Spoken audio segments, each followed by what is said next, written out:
Welcome to the show. Today we're going to talk about what happens when a person sells their soul. It never works out for them. We should have learned that by now throughout human history. Certainly, it doesn't work out in the long run, but even in the short run, it doesn't work. An actress was bragging this week about having killed her child, bragging that it helped her career in Hollywood. She traded in her baby, she traded in her soul for a career. But let's see how that actually worked out for her. I think there's a lot to be learned from it. Also, 5 headlines, including the supposedly controversial execution of Nathaniel Woods last night. He was executed for the killing of 3 police officers. Now, his supporters say that this is wrong. He should have been executed because he didn't pull the trigger. But should that actually make a difference? We'll talk about that. And your emails, including an email about the new Taylor Swift song. I don't know if you've heard this one or seen the video, but it's absurdly dumb, even by her standards. And it illustrates, it's a very anti-man song, and it illustrates how feminists see men, which is they see us like cartoon villains. So we'll talk about that. And, MSNBC. There's a segment on MSNBC. I'm going to be canceling MSNBC today, finally. Should have done it long ago. Because they aired what may be the dumbest segment ever to make its way onto cable news. And I understand what a statement that is, but I think I can back it up, and we'll get to all of that coming up. Now, we spoke yesterday about the pro-abortion protesters in D.C. Losing their minds over a case that, if decided the right way, which is against them, would simply result in abortion clinics having to follow the same regulations that any other medical clinic has to follow, having to have admitting privileges at a local hospital in case there's a medical emergency, which does happen. Happens hundreds of times across the country every single year in abortions. Not surprising, given what the abortion procedure entails. But that's, we're told we can't have those kinds of regulations because, as we talked about yesterday, pro-abortion people, they don't take their own propaganda seriously. They say abortion is healthcare, yet they don't want the law to regulate it as healthcare. Now they're all about all the other regulations for every other medical clinic, but not for abortion clinics. Abortion proponents, they want to have their abortion cake and eat it too. They want to present child murder as a legitimate medical procedure while reserving the right to go into spasms of fury and anger if anyone proposes a law that actually treats abortion as a legitimate medical procedure. That's because abortion for them is not actually medicinal, despite what they say. It's sacramental. It's religious. Senator Gillibrand was on cable news last week, and she tied abortion to religious freedom. So it's a matter of religious freedom that women should be able to kill their kids. Well, she was actually telling the truth. It is religious. No law, no policy, no regulation or limitation can get within 1,000 miles of this sacred ritual. They're going to defend unlimited abortion with the same satanic enthusiasm that the Aztecs defended their temples of human sacrifice. It's the same sort of energy that you see. All decency and dignity goes out the window because the idol has to be protected at all costs. And that's what we've been witnessing in D.C. this week. Speaking of dignity going out the window, I played a few clips yesterday of the rally, including various speakers getting up there and screaming about abortion, including the infamous one of Chuck Schumer threatening the conservative justices by name to try to intimidate them into deciding the case the way that he wants. But there's one clip I didn't play because I hadn't seen it before the show aired. And I'm going to play it now because there's an important and I think quite sad, quite tragic truth to be found here. Not in what's being said. But I'm going to play it for you. This is the actress Busy Phillips. Here she is speaking, screaming actually, about her abortion among, other things. Sitting in Los Angeles in my beautiful office of my own late night talk show. Soon I would be driving my hybrid car to my beautiful home to kiss my 2 beautiful and healthy children and my husband who had taken the year off to parent so I could focus on my career. And I have all of this, all of it, because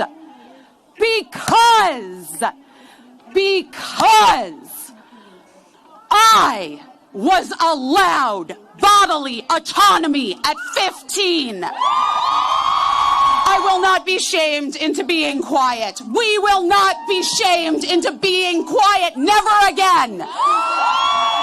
I will never stop talking about my abortion or my periods or my experiences in childbirth, my episiotomies, my yeast infections, or my ovulation that lines up with the moon. Yeah. I don't even know where to begin. I do believe that may be the first time in history that yeast infections have gotten applause. You think that's ever happened before? Someone uses a yeast infection as an applause line? She says she's never going to stop talking about her yeast infections, which also, that may be the first time in history that that sentence has ever been uttered. I'll never stop talking about my yeast infections. In what other context would anyone have ever said that? Now, it raises the question of many questions are raised, but one question is very simple. Why are you not going to stop talking about it exactly? What's the reason for that? Why are you talking about it to begin with? What do your yeast infections have to do with anything right now? And why would you be proud of them? And again, what do they have to do with abortion? I mean, whether abortion rights are right or not, how does your yeast infection factor into it? That's like if somebody was up giving a speech at a gun rights rally and suddenly said, I have the right to bear arms. Also, I have toe fungus. I have toe fungus and I will never stop talking about my fungus. It is my fungus. But this is the mark of a modern feminist, that she loves to speak in graphic terms about her body and its functions. And she also wants you to know that all of the things she's telling you, which you didn't ask to hear about and certainly don't want to hear about, are none of your business. Now, as for the abortion, the relevant portion of this, we're going to get to that in just a minute. But first, let me tell you about Legacy Box. You know, it's I know as a parent myself, you have so many memories, right? You have so many experiences with your kids. And one thing that troubles me, I've realized that my memory is very bad. So I forget things very quickly. And now I think to myself, like, how many great moments have I already forgotten that I've had as a family and with my kids? Well, that's where Legacy Box comes in. It's a way of preserving all those memories so you don't forget about them, so that you always have them. Legacy Box is a way for you to easily and affordably and digitally preserve your past so that you have those memories there. The process from start to finish, it's so easy. You just pack up everything and send it over. You know, we're talking about old pictures and VHS tapes, whatever you have, you send it over. Very easy process. The team digitizes everything by hand, and then you receive perfectly preserved digital copies on a thumb drive, a DVD, or the cloud.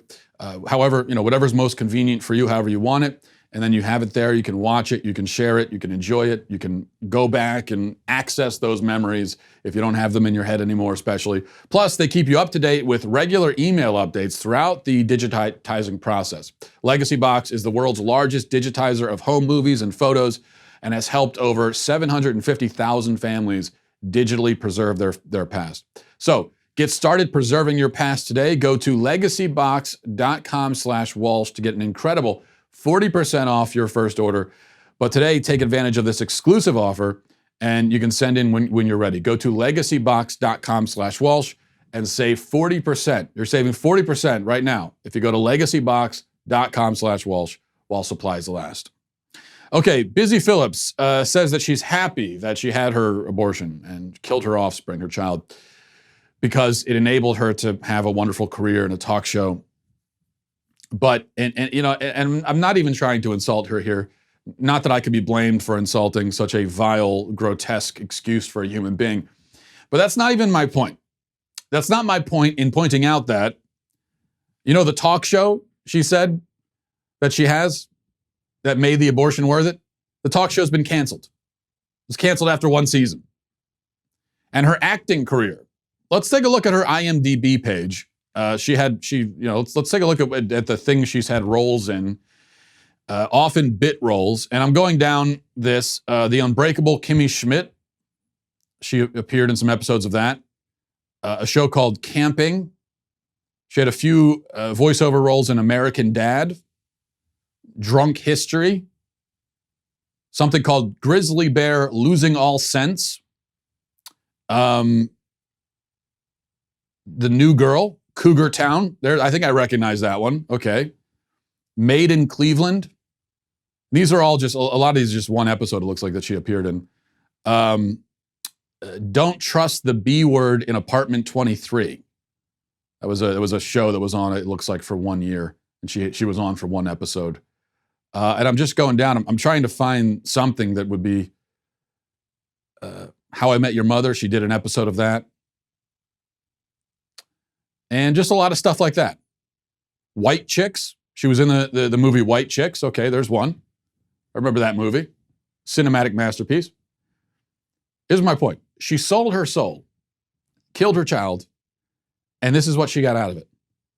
A canceled talk show, a skit on Drunk History, a voiceover on The Reef 2 High Tide.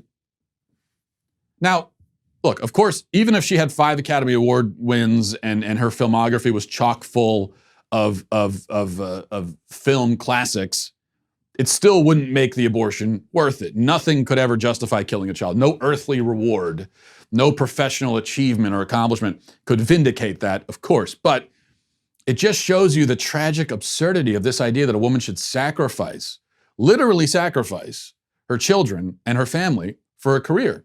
Because Busy Phillips did that, and she wants us to believe that it was all worth it. And her career may be profitable. Maybe she's made some money. I would believe that.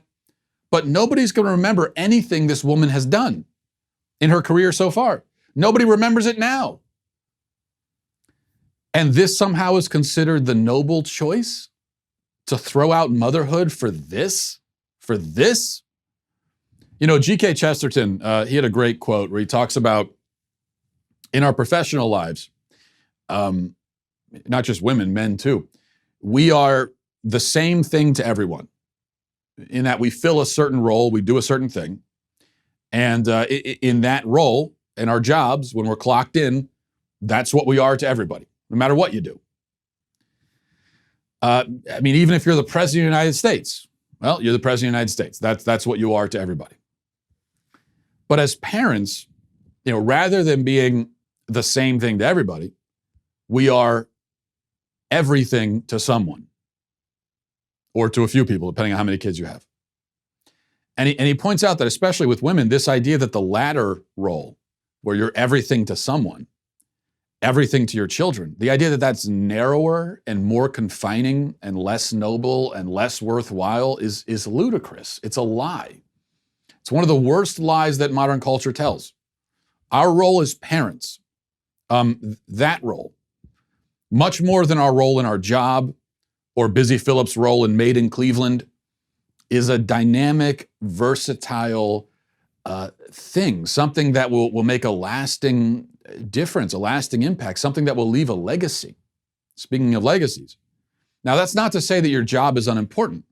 Some jobs are more important than others. Some jobs are basically completely unimportant, except for, even in a completely frivolous and unimportant job, if you have a family, that actually lends import to that job. It gives it meaning because at least you're there and you're doing this for your family.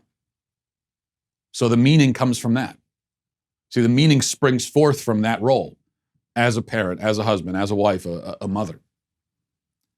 If all you have is your job to find meaning in, well, that ultimately is going to feel like, and it is going to be in many ways, a meaningless life. The fact is that whatever you do for a living, probably, you can leave that job and be replaced easily. and nobody will remember what you did. There may be a few exceptions to this.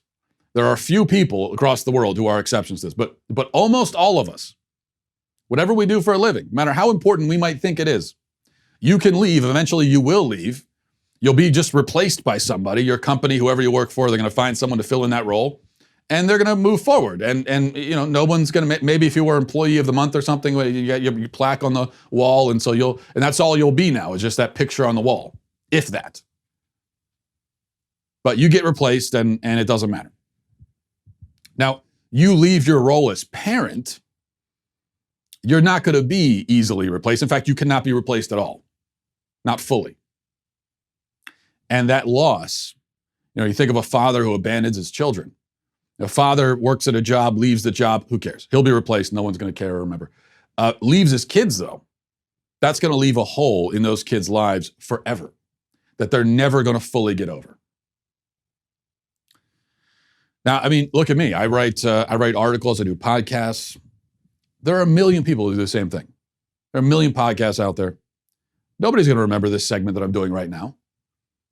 No, by the time this is over, you probably will have forgotten it. By the end of today, you'll probably have forgotten it. No one's going to remember it next week, even tomorrow probably. This show that I'm doing could disappear. The entire show that I'm doing could disappear, and some of you would care for 10 minutes. Some of you would celebrate, but even that celebration wouldn't last long, and then you move on with your lives, right? Because what I am to you is maybe I'm something to you, hopefully, but I could be replaced with somebody else. You'll find whatever role I play in your life as a viewer, you'll find someone else to fill that role. Not like that for my kids. So that's what really makes a difference. That's what makes an impact. So when we encourage people, especially women, and they're the main ones who are encouraged to do this, to subordinate parenthood, and for women to subordinate motherhood beneath the almighty career, when we encourage them even to kill, to murder, in order to escape motherhood so that they can focus on their career, we are encouraging them to put the more important thing, the more beautiful thing, the more sacred thing below the less important and less beautiful thing. And that makes no sense. And you know what else? It also very clearly does not lead to joy, does not lead to fulfillment, does not lead to happiness. I said this yesterday. Look at Busy Phillips there screaming about her yeast infection. Does she strike you as a joyful person? Does she strike you as someone who is fulfilled in her life and happy about what she's doing and feels confident about it? No. Because I tell you, if you feel confident about your life choices, you don't get behind a microphone on a stage and scream about them, trying to justify them, if you feel confident in them. No, she went looking for that meaning and that joy in the career and clearly has not found it. Which is shocking. I'm shocked that she can't find meaning and joy in her role as a Karen in White Chicks. She actually played a woman named Karen in White Chicks. That's what it says on IMDb. One other thing here that I was thinking about. Think about the message that this sends, and this is all very intentional, of course, but think about the message that this sends to young women who are pregnant. When you've got these Hollywood actresses, pro-abortion people, Democrats, people in the media in Hollywood, saying that, according to Busy Phillips, she got all of these wonderful things. She got because, emphasizing because of her abortion. So think about the effect that has if there's a young pregnant woman who's watching TV, watching the news, and she sees that. Here's that, and she doesn't need to see it there. I mean, she's getting that message everywhere. And certainly if she goes to the Planned Parenthood clinic, that's the message she's going to get. That the only way for you as a woman, a pregnant woman, the only way for you to have success in life is to kill your child. You have to reject motherhood. You have to reject this profound power that you have to bring new life into the world. You have to reject that. Literally throw it in the garbage. if you want to have success in life.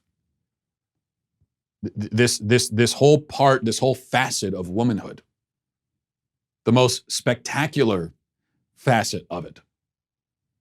Reject it, throw it out if you want to have success. You can't have both. You as a woman, you cannot have both. You got to choose one or the other. Success in life or motherhood. That's the message. As I said, completely intentional, trying to scare women into getting abortions. And it's not even true, actually. Busy Phillips traded in her child for her worthless, stupid career, making horrible movies that nobody cares about or will ever remember. But she didn't even need to do that. There are plenty of women who have kids, are loving mothers, and have also gone out into the world and they do other things as well. Maybe it's a job, maybe it's they have another vocation as well. And so they have that kind of success, and they can express, maybe of women who are very artistic. I think my wife is great. My wife is a very skilled person. She's a skilled mother, but she's got other skills as well that are not directly tied to motherhood. She's found ways to express those skills as well as being a great mother. So that is possible. And isn't the empowering thing to say to a woman, if we're empowering women, shouldn't we be saying, you can do that. You can be a great mother. You don't have to reject this part of womanhood, and you can also have all that. You can have all of that, actually. All right, we're going to move on to headlines here in a moment. But first, Super Tuesday has passed, and according to Joe Biden, Super Thursday is also unfortunately over now. But you're still in luck, because right now we're offering 25% off all Daily Wire membership plans using coupon code NeverSocialist. And can I just say, in defense of Joe Biden, that every day is super, okay? That's my motto as an optimist, as you know that I am. So if you go to Daily Wire membership plans using coupon code NeverSocialist, you get 25% off. Daily Wire members, and that really makes it a super day for you. Daily Wire members get an ad-free website experience, access to all of our live broadcast and show library, including the Matt Walsh Show, the full 3 hours of the Ben Shapiro Show, access to the mailbag, exclusive election insight op-eds from Ben Shapiro. Daily Wire members also get to ask questions when we have these conversations. You could take part in the AMA discussions that we have as well, which are always a lot of fun. Along with all this, of course, you get the magnificent, the irreplaceable, the glorious, the beautiful, the supernatural. I don't know. I'm grasping at straws for adjectives here. Anyway, the leftist tears tumbler. It's a plastic cup. Let's be honest, but it's really great, and you can drink coffee out of it. And if you haven't already, you can download the Daily Wire app so you get all of our great content on the go. Again, that's 25% off Daily Wire memberships for all plans using coupon code NeverSocialist. All right, let's go to 5 headlines. Number 1, despite protests from celebrities and media people and Kim Kardashian, et cetera, Alabama executed Nathaniel Woods last night. His supporters said that he shouldn't have been executed because even though he was convicted of killing 3 police officers, he actually did not pull the trigger. What happened was the police officers were storming the crack house where innocent old Nathaniel Woods was, and they were shot in the process. Well, we also know that Nathaniel Woods, it's not just that his actions led to these police officers being killed, although that's true also, but he also directly told the gunman to go and kill the police officers. And then he did, and they're dead. The idea that makes him less culpable is asinine, in my view. It's no different really from a woman who goes to a hitman and says, kill my husband. Okay, she's not wielding the murder weapon, but obviously she's just as culpable, if not more so, than the hitman. So he was executed ultimately, and I would say justice was served there. Number 2, let's go from justice served to justice not served. This guy, DeAndrian Anderson. Well, let's take a look at what he did last year. Watch this video.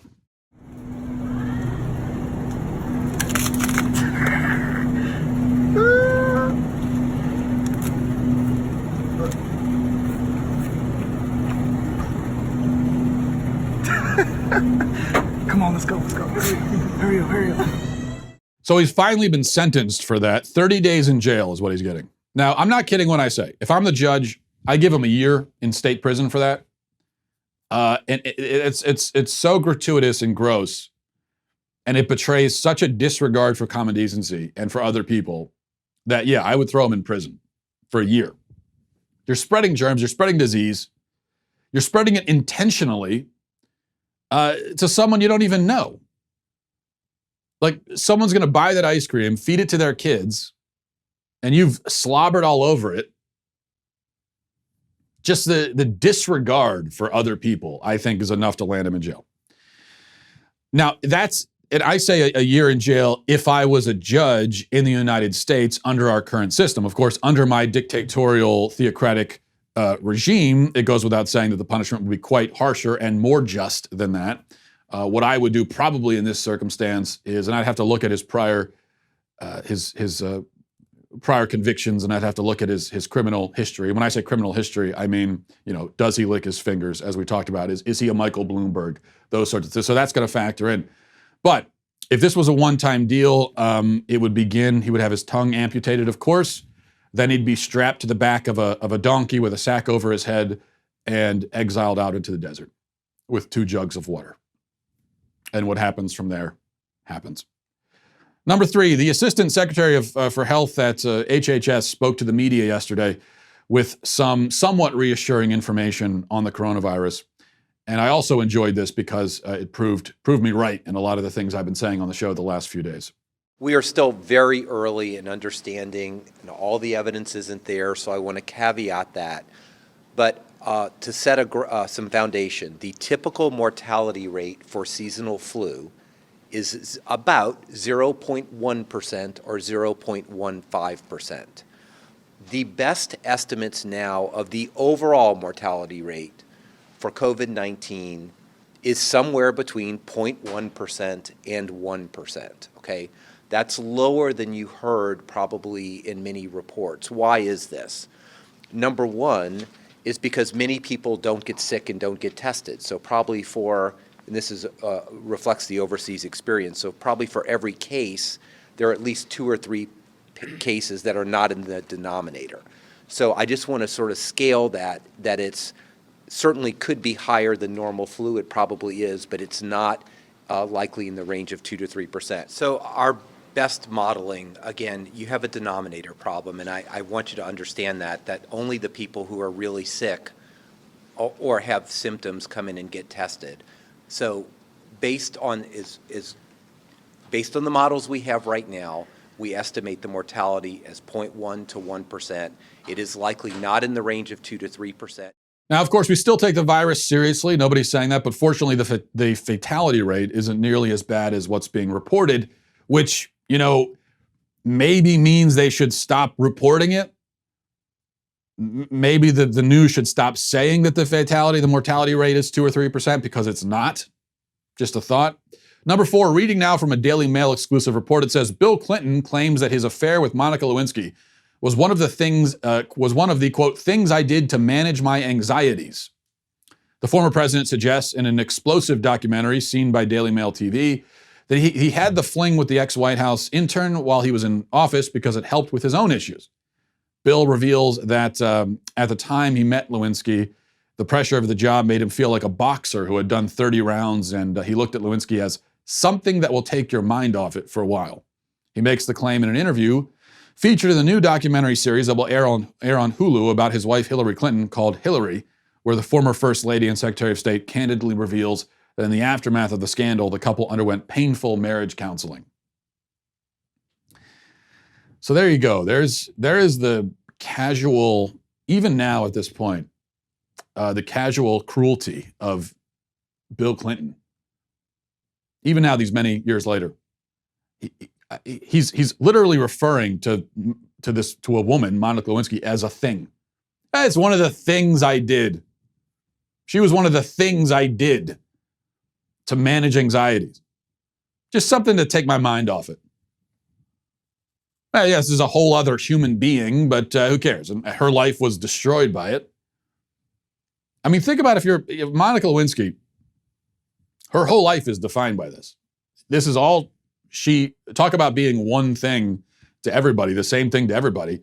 this is who she is. Now, of course, she's actually a human being, and there's a lot more to her than this. But as far as the public is concerned, you say Monica Lewinsky, this is the only thing that anybody will ever think about. And that's what he did. And even now, says, yeah, it's just something I did just to take my mind off it. You know, could have been this, could have played ping pong. Just using a woman and throwing her out. This is how Bill Clinton operates. Not a surprise for someone who's good friends with Jeffrey Epstein. Number 5, finally, Rachel Maddow went to interview as the kids would say, a very salty Elizabeth Warren. And during the course of the interview, they, of course, mourned the fact that we will not have a woman president. If Hillary Clinton can't win when she gets the nomination, and then you can't get the nomination, and neither can Kamala Harris, and neither can Amy Klobuchar, and neither can Kirsten Gillibrand. I mean, I think part of what's going on today is that women around the country are like, okay, honestly, you know, if it's not going to be any of them, let's get real. Is it just that it can't be any woman ever? Are we just going to run, you know, white men in their late 70s against each other, both parties, and that's all we can agree to do? I think there's a feeling that your campaign ending is very specific to you, and it also feels a little bit like a death knell in terms of the prospects of having a woman for president in our lifetimes. Oh, God, please no. That can't be right. You know what I'm talking about. I know exactly what you're talking about. I know exactly what you're talking about. This cannot be the right answer. No, I understand that this is very sexist for me to say, but I have to say, and don't take it the wrong way, but I don't give the slightest damn whether we have a woman president or not. And I think probably Maddow is sensing that most people don't care, and that upsets her. But why should we care? I care about having a good president. We've had a lot of bad presidents, that's true. Am I saying that a woman could never be a good president? No. So run a good woman for president, and I'll vote for her. Not because she's a woman, but if she's the best in the field, in my opinion, I'll vote for her. But don't go into this whole, I will never have a woman president, woe is me thing. After, you know, this time around, we had Elizabeth Warren to choose from, Klobuchar, Gillibrand, Kamala Harris, last time Hillary Clinton. Put a woman up there who would make a good president. How about that for an idea? And people will vote for her. But the simple fact of being a woman. And of course, we can get into the fact that these are the same people who say that gender is relative and is on a spectrum and it's all fluid, and so there really isn't anything. There is no such thing as a woman or a man. So that, of course, makes all of what they're saying self-contradictory. Anyway, okay, let's go to your daily cancellation. I've been waiting to do this. I can't wait any longer. I think today on a Friday, it seems like a great opportunity to cancel MSNBC. And it feels good to cancel it, not for political reasons or ideological reasons, but just on the basis of sheer, unadulterated, grade A stupidity.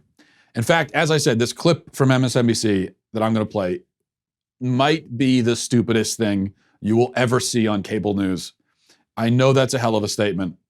And I know it has so much competition. And I know that future cable news segments will try like hell to top the stupidity of this segment.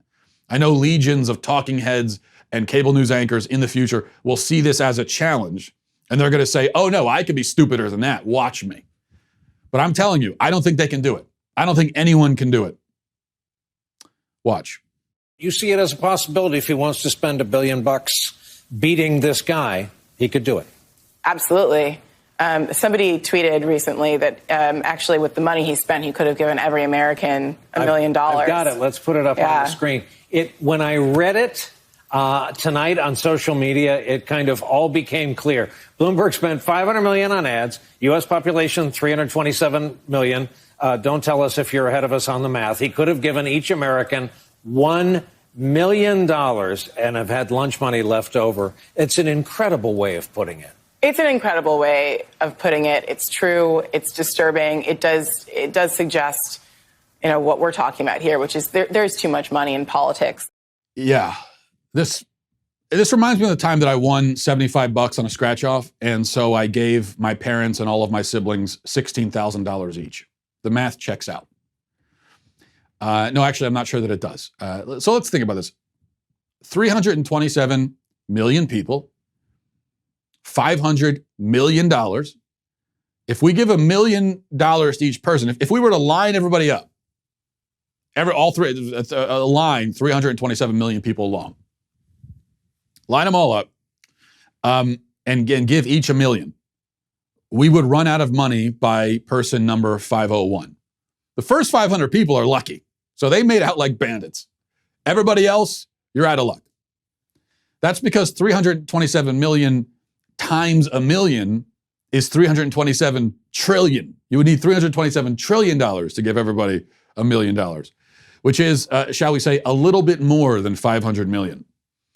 In reality, with the money that he spent, 500 million bucks, he could have distributed that between 327 million people. That's true, but it would have worked out to what, about $1.50? I'm no math genius myself. And so this is part of the way that I know that this is so stupid. That I myself am very, very, very dumb with math. You don't even understand how dumb I am. I don't even want to tell you the kinds of math problems that I will use my calculator for. Okay? I won't even get into it. My son says, Dad, what's 2 + 2? I say, hang on a second, let me grab my phone. Okay? But even I am shocked by the stupidity of this. If you can shock me with your math stupidity, then that should tell you something. So, but no, $1.50 a person for $500 million. I think Bloomberg could have feasibly bought everybody in America a box of Tic Tacs and maybe 2 gumballs from a gumball machine. Now, granted, that would have been a better use of his money than all of these ads for a political campaign that resulted in him winning American Samoa, and that's it.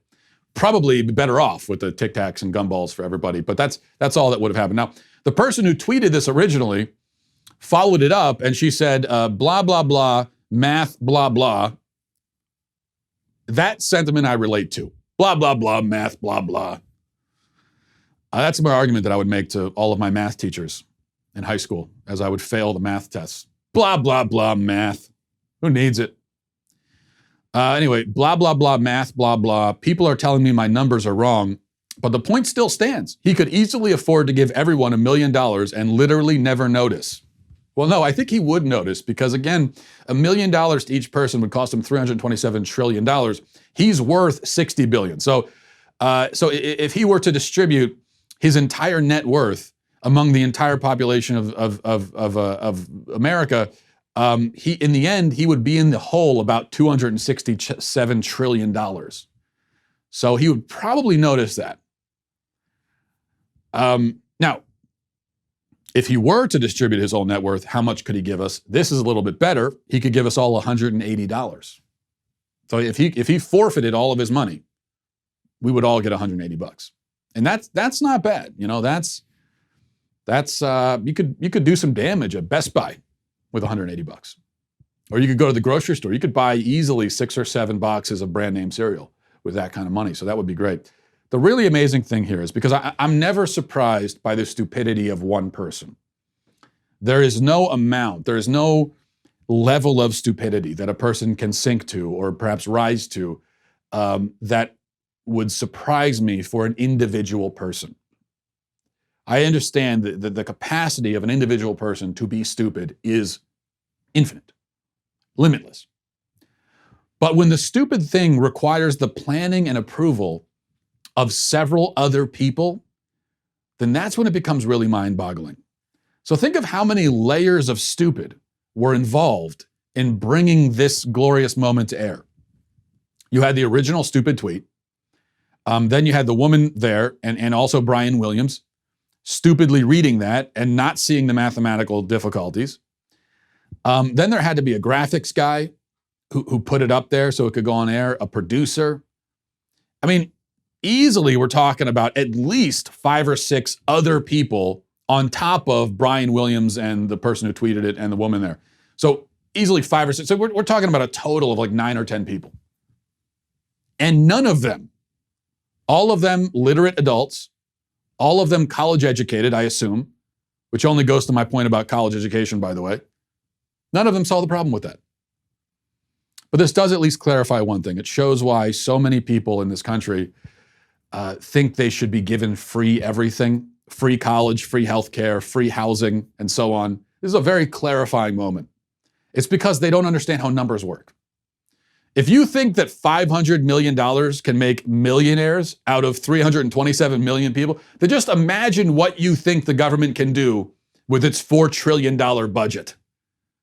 Imagine what, so with, now that we understand that mentality, the prominence, the rise of socialism in the United States starts to make sense. Okay, let's go to emails. mattwalshshow@gmail.com, mattwalshshow@gmail.com. This is from Patrick, says, good evening, Matt. First of all, I need to share my appreciation for you, who you are and what you do as a Catholic conservative living in Massachusetts. I sometimes feel as if I'm surrounded by madness. Kafkaesque doesn't begin to describe the sensation. So thank you for being one of the few sources of sanity in what can otherwise seem to be an insane world. With that important feature out of the way, would you mind explaining what motivated your decision to get a tattoo? I've always mused about getting a symbol of my faith as a tattoo, and I've heard some pros and cons. But as a fellow Catholic, I'm curious what brought you to the decision to 1, get a tattoo, 2, choose the Chi Rho, as opposed to a cross or other religious symbol, and 3, put it on your forearm. Thank you for your time and for doing incredible work. Have yourself a great evening. Well, as far as a tattoo goes, I like the idea of having just a symbol of my faith that would be out and on display for everybody proudly. It's also given rise to many opportunities for conversations with people, non-Christians oftentimes, where I'm out somewhere and they'll say, what's that tattoo about? And I'll explain it. So that gives an opening to talk about my faith. So I've enjoyed having it for that reason. The Chi Rho, I like the how ancient the symbol is. This is the symbol that was prominent before even the crucifix was a prominent Christian symbol, and so I like the history of it. And as far as on my arm, I think when I was getting that tattoo and choosing that location, one verse that was in my mind was the verse in the Song of Solomon that says, "Set me as a seal on your heart, as a seal on your arm, for stern as death is love." Paraphrasing, I might have botched that verse a little bit, but no, obviously I know that verse is not referring to a tattoo, but still I saw it as a symbol of that. Now, for the first thing you said about knowing that you're not alone when you're surrounded by madness, well, that's the thing, is that really we aren't alone. And there are, as sane people, also as Christians, we're not the only ones. There are a lot of us out there. And so it's both encouraging and discouraging for me. I was talking about this with someone yesterday. I was doing an interview for Church of Cowards, my new book, which is in stores now. And I was talking about this, how it's sort of encouraging and discouraging when I go out and I talk to people and I discover all these many people who feel the same way that I do on all these issues. Or I get emails from people. So that's the encouraging part, is knowing that I'm not alone, which is the feeling that you have, right? But then also it's a little bit discouraging, because I think, well, if there's so many of us that are sane and rational and have a clear moral sense about so many of these issues, then why are things the way they are in the culture? We talk about the silent majority, and we say that proudly. We say that conservatives are the silent majority. Well, it's nice to know in one hand that if we are the silent majority, that there's a majority, but why are we silent? It just makes it all the more pitiful. And that goes to Church of Cowards. That's why I wrote the book, that we're cowards, that we're the majority, but we've allowed this to happen. The things I talk about all the time with the drag queens and the gender stuff. I absolutely believe, I know that the majority of people are not on board with this, yet it's happening. And why is that? Why are we letting this happen when we have the numbers on our side? And I don't want to hear anything about, oh, the elites, they have all the power. No, if we were to rise up and speak out and actually use our numbers to our advantage, this stuff would not be happening. A drag queen story hour happening in a town where 90% of the people think it's crazy, Well, if that 90% would speak up and maybe get out of their houses and off their butts and even show up to the library to let their voices be heard and to make it clear how they feel, it wouldn't happen.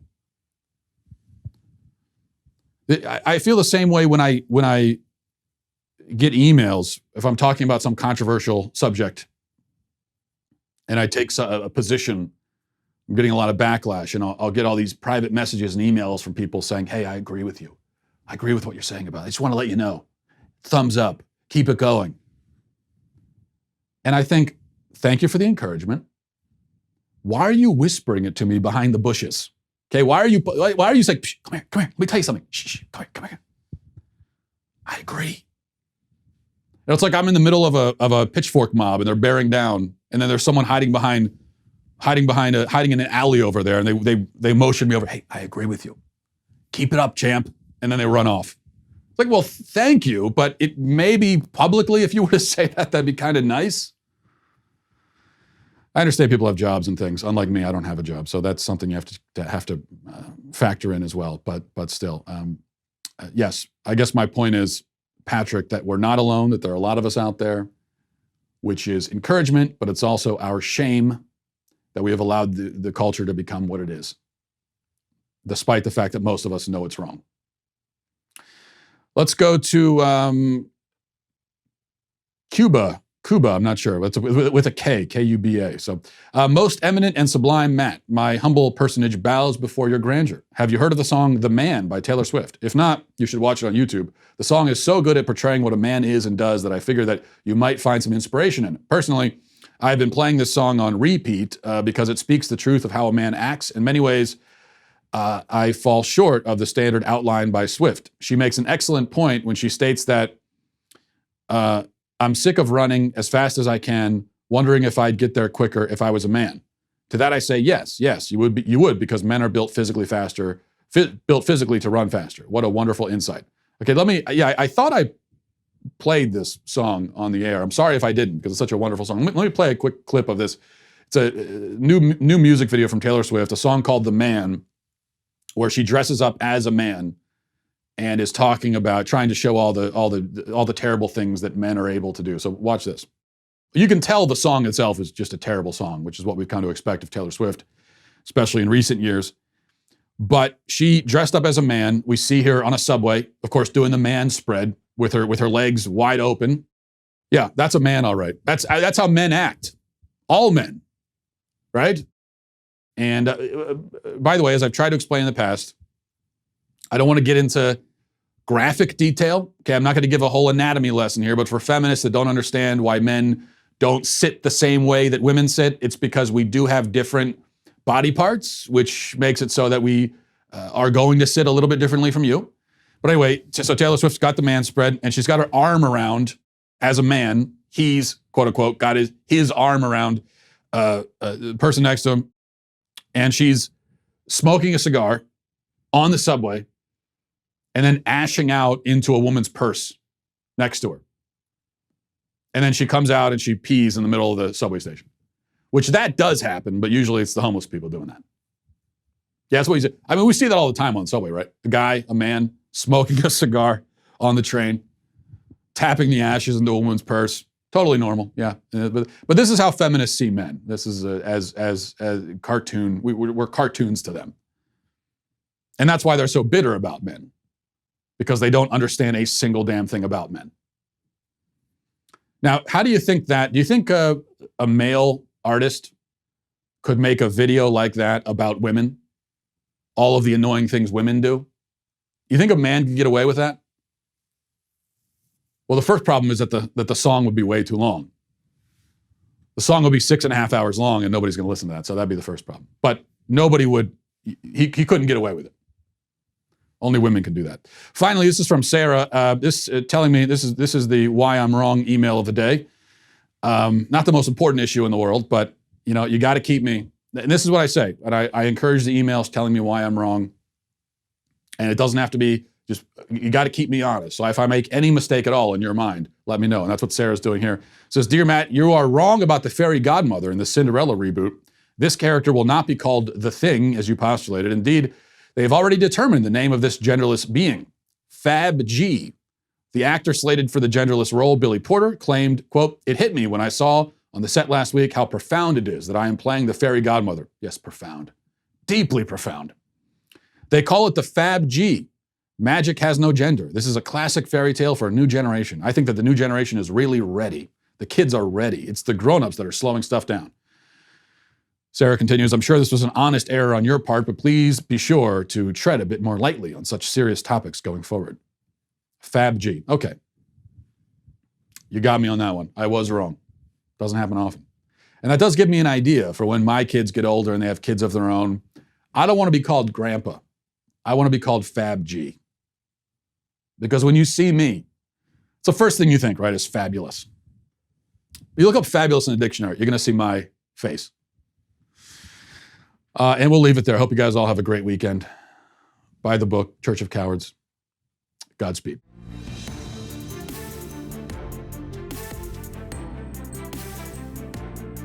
The Matt Walsh Show is produced by Sean Hampton, executive producer Jeremy Boring, supervising producer Mathis Glover, supervising producer Robert Sterling, technical producer Austin Stevens, editor Danny D'Amico, audio mixer Robin Fenderson. The Matt Walsh Show is a Daily Wire production, copyright Daily Wire 2020. If you prefer facts over feelings, aren't offended by the brutal truth, and you can still laugh at the insanity filling our national news cycle, well, tune in to The Ben Shapiro Show. We'll get a whole lot of that and much more. See you there.